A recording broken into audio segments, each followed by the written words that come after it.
Assalamualaikum warahmatullahi wabarakatuh.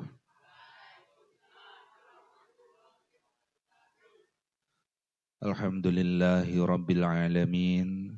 Wabihi nasta'inu ala umurid dunya waddin. Wassalatu wassalamu ala surafil anbiya'i wa imamil mursalin. Sayyidina wa habibina wa syafi'ina Muhammadin wa ala alihi wa sahbihi ajma'in amma ba'd. Yang kita hormati Bapak Kepala Madrasah MTS Nahdlatul Sibian Profesor Dr. Andes Wildan Fathul Mu'in SPDI MPD, yang kita hormati segenap Dewan Guru yang hadir di sini, Bapak Anam SPD MPD, yang kita hormati sapa jenengmu Bu, lali aku.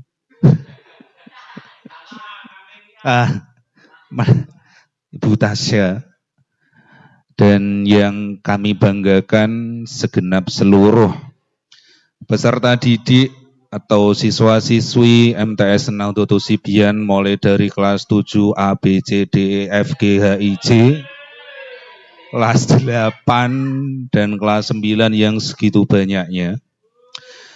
Pertama-tama marilah kita panjatkan puja dan puji syukur kepada Allah Subhanahu wa taala yang sudah memberikan kita semuanya banyak sekali kenikmatan, ya, mulai dari kita bangun tidur. Alhamdulillahnya di pagi hari ini kita semuanya pas bangun tidak lupa caranya bernafas, ya toh. Onek lali wis katam kalian semuanya. Maka dari itu sejenak kita semuanya ucapkan syukur dengan bacaan Alhamdulillahi Rabbil Alamin. Semoga nikmat yang sudah kita dapat akan ditambah sama Allah Subhanahu wa taala. Nah, seperti konsep syukur yang kemarin disampaikan oleh Ustazah Zia, ya. Itu ya, la in syakartum la azidannakum wa la in kafartum inna azabi la syadid. Sapa wonge sing gelem syukur maka akan ditambah nikmatnya. Tetapi nek barang siapa yang tidak mau bersyukur sama sekali, azab Allah akan menanti. Wah, Pak, azab iku kapan, aku ora tau entuk.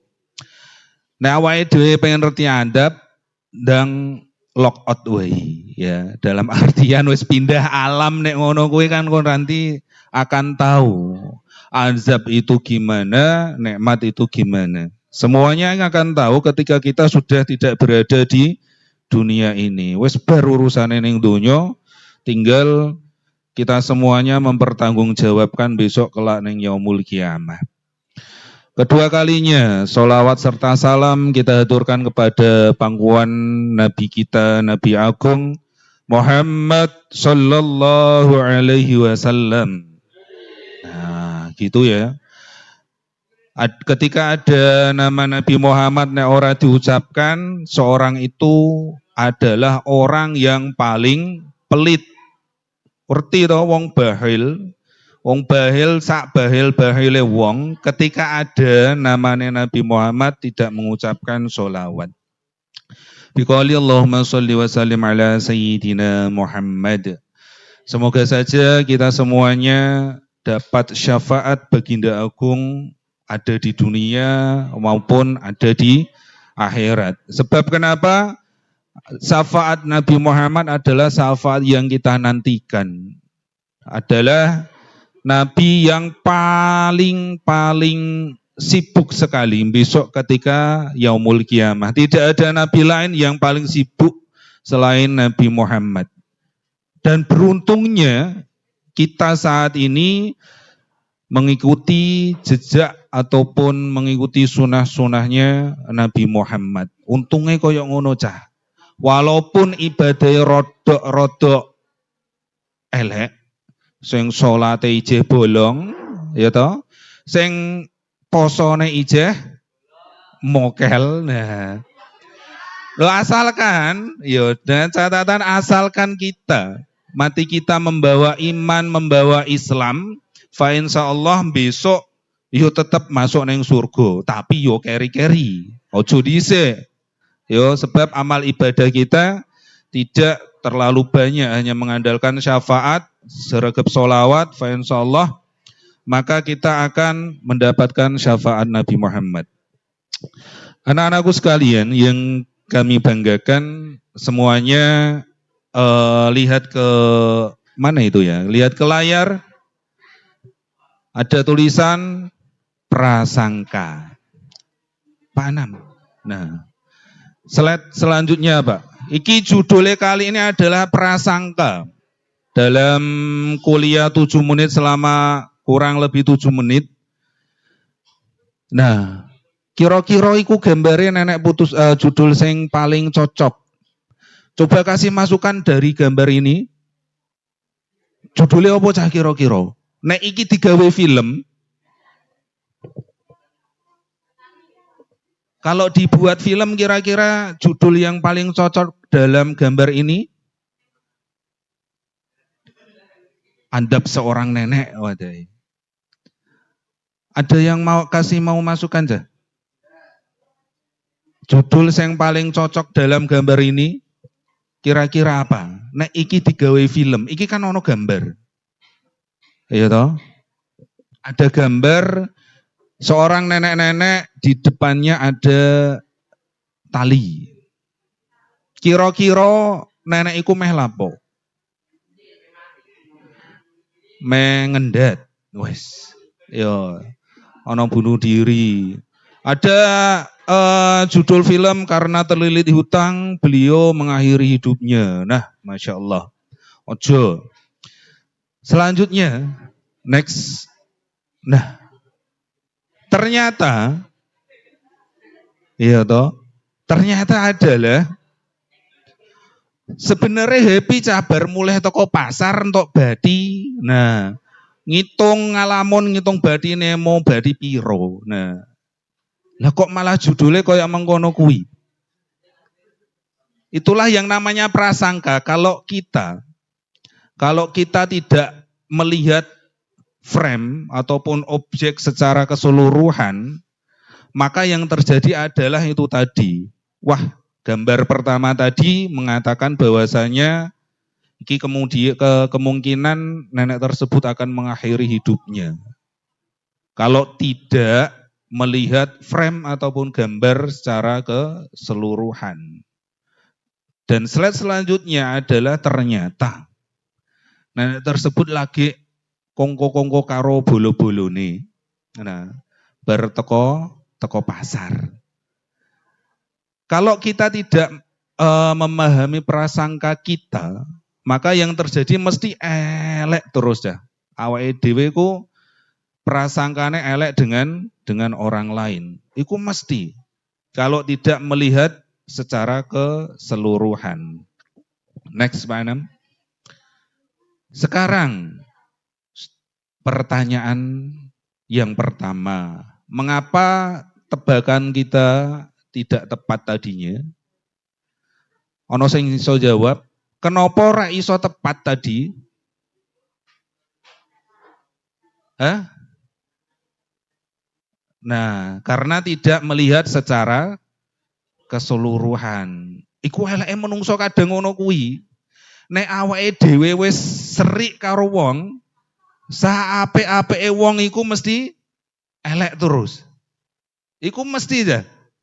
Kadang aku wae kaya ngono kuwi. Iya toh? Yo sebagai manusia kita menyadari lah bahwasanya ikulah kelemahannya manusia. Mesti saapik-apik wong yo ana eleke. Tapi nek iso awake dhewe ngeti sing apike aja ngeti eleke. Yang kedua, bagaimana agar tebakan kita tepat? Yaitu tadi ya dengan cara melihat frame ataupun gambar secara keseluruhan. Yang ketiga, apakah ada pengalaman serupa yang relevan dalam kehidupan sehari-hari? Ono tarak cah dalam pengalamanmu mulai dari lahir sampai saat ini, kira-kira ada pengalaman terkait tentang prasangka tadi? Oh ternyata aku salah. Nah, tadi ya, kita tahu salah karena kita sudah melihat gambar secara keseluruhan. Pernah kalian, oh ternyata saya salah menilai orang tersebut. Nanti di terakhir ada kisah seorang wali di zamannya Sultan Murad. Nanti kita lihat sama-sama. Next. Nah, apa itu prasangka? Ada prasangka, yaitu sebelum memutuskan atau menghukumi. Bisa dicatat cah di sini. Yang bawa buku tulis silahkan dicatat untuk kajian terkait tentang prasangka. Itu bisa ditulis terlebih dahulu ya. Sebelum kita menghukumi, kita harus mengetahui sebenarnya secara keseluruhan. Awake dhewe kudune ngerti kabeh sedurunge menilai seorang iku elek tah apik. Aja waton ngecap, oh wong iku elek, oh wong iku apik. Jangan. Ada di sini pra, sa, ng sama k. Ada pikiran saya ngaco karena berpikir orang lain nggak benar, kemudian kabur karena tidak bisa melihat kebaikan di balik kesalahan orang lain. Tadi saya katakan bahwasanya saelek-eleke wong mesti ana sisi apike.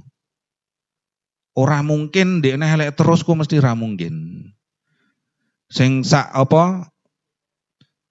sering nggak berangkat. Nah, ya mesti ana sisi apike, ra ketang sithik. Tapi nek iso kita terkait tentang sistem yang berada di sekolahan,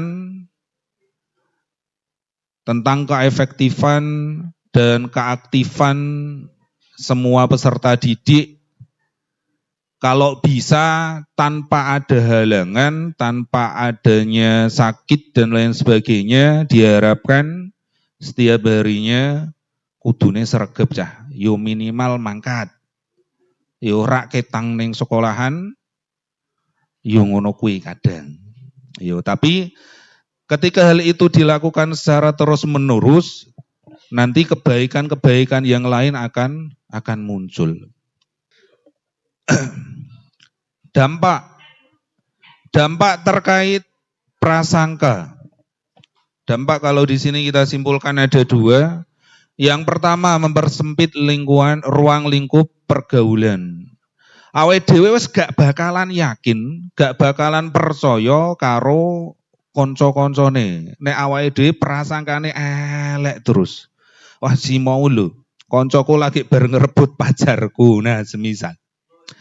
Nah, iku sing nggarai awake dhewe rak mungkin duwe kanca ning kono kuwi. Lah, Rio lho bar nyolong duitku. Nah, semisal. Nah, padahal awake dhewe ora ngerti. Tapi nek hal itu tidak kita ketahui, maka yang terjadi adalah semua ataupun satu kelas menganggap bahwasanya diri kita pikirannya wes negatif terus, tidak ada yang positif. Itulah prasangka akan membuat dirimu terus curiga, suudzon. Suudzon neng Islam kan dilarang. Kalau tanpa bukti. Orang membuktikan bahwa dekne suudon iku yo angel. Kudune tetep ana buktine. Selanjutnya yaitu prasangka adalah ciri kesempitan berpikir. Orang yang suka berprasangka artinya tidak dapat pernah konfirmasi atau cross check, dia terjebak dalam prasangkanya sendiri. Ono berita atau informasi teko kancamu langsung diserap opo anane. Nah itulah yang namanya prasangka. Nek awake dhewe ora ngeros cek, oh bener ndak ya berita ini, ataupun kalau semisal sekarang hoax kan banyak sekali ya tuh. Di media sosial hoax itu sudah tersebar banyak sekali. Tergantung awake dhewe memfilter. Mbuh dijarno, mbuh digoleki bener salahe, itu tergantung diri kita masing-masing. Next, Pak. Untuk menghindarinya, tata caranya ya supaya awake dhewe iso prasangka apik karo koncone. Yang pertama yaitu menggunakan kacamata sinar X, sampai tembus panjang ke hati. Ndak kayak gitu ya maksudnya. Dalam artian adalah kita menyelami perasaannya, bukan berarti menjalin hubungan bersama, itu ndak. Ya. Dalam artian awake dhewe kudune ngenal, benar-benar mengenal teman sekelas kita, teman sebangko kita, apa jobo jerune, ora jobone tok sing awake dhewe kenal. Ana masalah guyub rukun bareng-bareng diewangi kancane. Lah kadang nek ora ana tempat untuk pelarian curhat, maka nanti efeknya adalah ke hal-hal yang negatif, miras dan lain sebagainya. Makanya teman itu perlu. Yang kedua, temukan 21 alasan yang bisa mengendalikan pikiran kita agar husnudon. Husnudon itu apa, Cah? Husnudon. Apa sih? Prasangka yang baik. Awake dhewe kudune husnudon. Mbok piye carane temukno? Karena pikiran kita itu unik, Cah. Kalau kita dalam pikiran pada saat kalian sakit, ya, pada saat kalian sakit terus berpikir loro, ora bakalan waras-waras ya. Walaupun diobati tekan didi. Pikirkanlah sehat. Itu pikiran. Pikiran bisa menstimulus apa yang ada di dalam diri manusia. Ya, awake dhewe merasa kurang pintar. Tapi kok ije pikirane ngono terus, ora muda-muda. Itu terkait tentang pikiran manusia. Tetap didasari dengan usaha. Doa tanpa usaha percuma. Usaha tanpa doa dianggap sombong.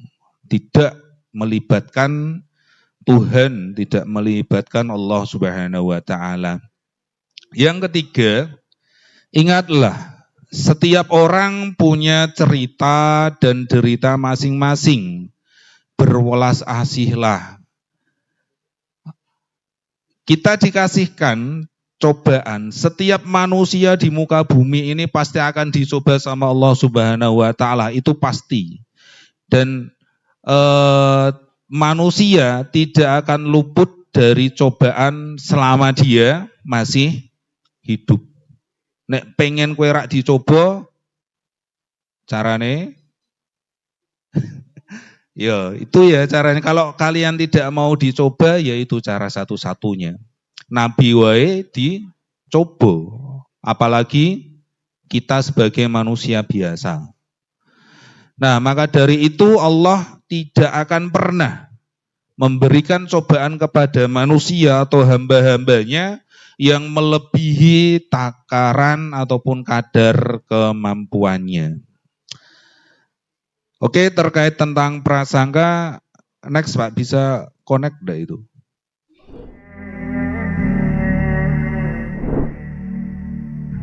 Ada kisah menarik nih teman-teman, tentang seorang pria yang kisah hidupnya dikenal sebagai pemabuk dan kerap kali melakukan seks bebas. Bahkan teman-teman, pada suatu hari ketika pria ini meninggal dunia, ketika itu tak ada satupun yang mau mengurus dan menyolati jenazahnya. Tapi sebenarnya pria yang dikenal fasik ini di masyarakat, sesungguhnya ia adalah orang soleh di mata Allah Subhanahu wa Ta'ala. Dan bagaimanakah kisahnya hingga ia menyembunyikan ibadahnya di depan orang-orang, bahkan sampai tak ada seorang pun yang tahu tentang ibadahnya kecuali Allah Subhanahu wa Ta'ala dan istrinya. Untuk itu di video kali ini kita akan membahas tentang kisah pria soleh dan Sultan Murad.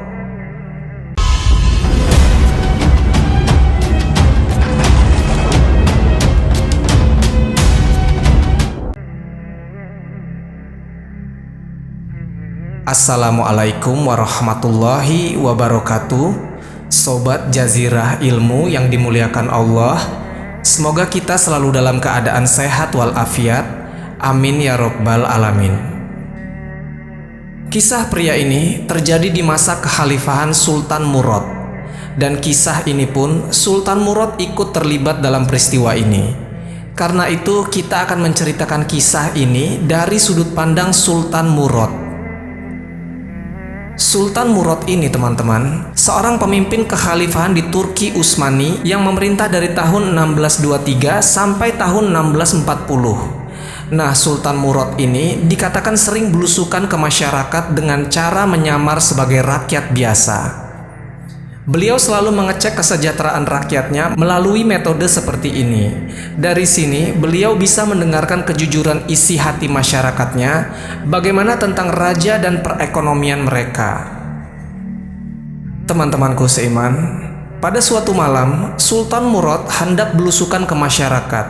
Beliau mengajak serta penasihat kerajaannya, dan berjalanlah mereka di sebuah perkampungan daerah kekuasaannya. Nah, pada saat mereka melewati sebuah gang sempit, di gang sempit ini mereka melihat seorang pria yang tergeletak di tanah. Pria ini tergeletak tak berdaya dengan membawa beberapa botol minuman keras, dan bahkan ada beberapa botol minuman keras tersebut telah pecah. Lalu Sultan Murad dan penasihatnya mendekati pria ini. Tapi ia bingung, mengapa ketika itu orang-orang yang berlalu lalang seolah-olah tak peduli dan membiarkannya saja kalau di sini ada pria yang tergeletak tak berdaya. Bahkan mereka hanya melihat tanpa menolong pria ini. Kemudian setelah Sultan Murad memeriksa pria ini, rupanya pria ini telah meninggal dunia. Lalu Sultan Murad mulai bertanya kepada salah seorang yang kebetulan lewat di sekitaran situ. "Hei tuan, ini ada seorang pria yang tergeletak dan telah meninggal dunia. Mengapa engkau dan orang-orang tidak berusaha menolongnya?" Kemudian orang ini berkata, "Dia adalah si Fulan. Kerjaannya setiap hari mabuk-mabukan dan kerap kali ke tempat pelacuran. Kami tidak mau menolongnya, karena dia pria yang terkenal fasik di kampung ini." Orang ini teman-teman, rupanya tidak mengetahui bahwasanya yang bertanya kepadanya adalah Sultan Murad. Dan mereka tidak mau menolong karena pria ini hina di mata masyarakat. Kemudian Sultan Murad berkata kepada orang ini, "Tapi dia adalah seorang muslim, kita wajib untuk menolongnya. Setidaknya bantulah memberitahu kabar ini kepada keluarganya." Namun tetap saja orang-orang ketika itu tidak mau menolongnya. Akhirnya Sultan Murad berkata, "Ya sudah, tunjukkan aku di mana rumah pria ini, biar aku saja yang mengantar jenazah ini kepada keluarganya." Akhirnya, secara terpaksa ketika itu beberapa orang membantu mengangkat jenazah pria ini menuju rumahnya yang tak jauh dari situ. Sobat Jazirah Ilmu yang dimuliakan Allah, sesampainya Sultan Murad dan penasihatnya dengan membawa jenazah pria ini dan dibantu dengan beberapa orang tadi, maka ketika itu yang membuka pintu rumah adalah istri pria ini. Kemudian istrinya langsung menangis karena melihat jasad suaminya sudah terbujur kaku. Lalu jenazah ini dibawa masuk ke dalam rumah Dan ketika itu orang-orang yang membantu mengangkat ini langsung pulang. Jadi hanya tersisa di rumah itu Sultan Murad, penasihatnya, dan istri dari pria ini. Dan setelah jenazah diletakkan di sebuah ruangan, Sultan Murad bertanya kepada istrinya yang sedang menangis ini, "Wahai ibu, tadi kutemukan suamimu ini tergeletak di sebuah gang sempit. Tapi anehnya, ketika itu orang-orang tak ada yang mau menyentuhnya. Dan kudengar sebuah isu bahwasanya suamimu ini semasa hidupnya sering bermaksiat. Makanya karena tak ada yang mau menolong, jadi kubawa jenazah suamimu ini ke sini." Lalu sambil menangis istrinya mulai bercerita. Dia bilang, "Wahai Tuan, berita yang beredar di orang-orang bahwa suamiku adalah seorang pemabuk dan pezina itu sama sekali tidak benar. Suamiku adalah seorang yang sangat soleh. Ia sangat baik kepada keluarganya. Ia selalu menjalankan puasa sunnah dan tak pernah tertinggal sholat wajib dan sunnahnya." Mendengar cerita ini, Sultan Murad dan penasihatnya kebingungan dan berkata, "Apakah benar yang engkau ucapkan? Karena ketika kutemukan suamimu dalam keadaan sudah meninggal dunia ini, kulihat dia sedang memegang botol khamr di tangannya." Lalu istrinya berkata, "Iya benar Tuan. Berita di masyarakat itu tidaklah benar. Suamiku seorang yang soleh. Ceritanya begini Tuan. Suamiku memiliki sebuah tempat usaha di tengah kota. Setiap hari ia mendapatkan uang dari bisnisnya itu, kemudian uang tersebut dibagi 3. Sepertiga pertama ia berikan kepadaku untuk makan keluarga kami. Sepertiga yang kedua, ia mendatangi toko khamr dan membeli beberapa botol khamr, kemudian dibawanya pulang ke rumah. Lalu suamiku itu membuang isinya di selokan kamar mandi kami. Dan dia bilang, 'Semoga apa yang kulakukan ini minimal bisa mengurangi orang-orang untuk mabuk pada hari ini.' Artinya teman-teman, ia setiap hari membeli beberapa botol khamr bukan untuk diminum, melainkan untuk dibuang di kamar mandinya. Kemudian istrinya melanjutkan bercerita, "Kemudian ketika malam hari, suamiku selalu datang ke tempat pelacuran. Di sana ia gunakan uang sepertiga yang terakhir untuk membayar beberapa pelacur, dengan maksud supaya tempat itu tutup pada malam itu. Dan dia berkata, 'Semoga dengan ini minimal bisa mengurangi orang-orang untuk berzina pada malam ini.' Jadi teman-teman, pria ini hanya membayar kepada pelacur di tempat itu tanpa menggunakan jasanya. Ia cuma berharap bisa mengurangi perzinahan pada malam itu." Teman-temanku seiman, mendengar cerita kisah suaminya ini, Sultan Murad dan penasihatnya pun terdiam. Sultan Murad mulai paham bahwasanya yang dilihat orang-orang itu tidak benar, dan pria ini selama hidupnya senantiasa selalu menyembunyikan kebaikannya di depan masyarakat.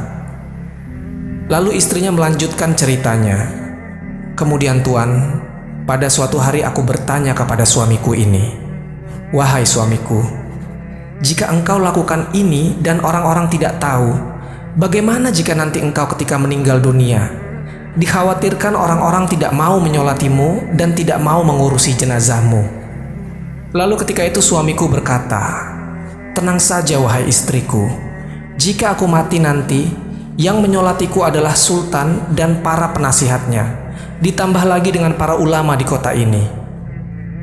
Lalu mendengar cerita ini, Sultan Murad ketika itu menangis, dan ia berkata, 'Wahai ibu, benar, aku adalah Sultan Murad, dan orang di sebelahku ini adalah penasihatku di kerajaan.